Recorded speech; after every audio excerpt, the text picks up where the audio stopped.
கன்னடம் தாய் வீடு என்றிருந்தாலும் கன்னி உன் மறு வீடு தென்னகமாகும்.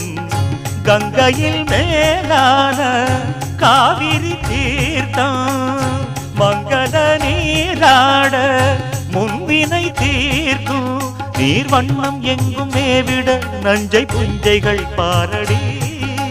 ஊர் வண்ணம் என்ன கூறுவேன் தெய்வலோகமேதானடி. வேறெங்கு சென்ற போதிலும் இந்த இன்பங்கள் ஏதடி. ஸ்ரீரங்க ரங்கநாதனின் பாதம் வந்தனம் செய்யடி. ஸ்ரீதேவி ரங்கநாயகி நாமம் சந்ததம் சொல்லடி. இன்பம் பொங்கும் தென்கங்கை நீராடி சென்றல் போல நீராடடி. மஞ்சள் குங்குமம் மங்கை நீ சூடி தெய்வ பாசுரம் பாடடி.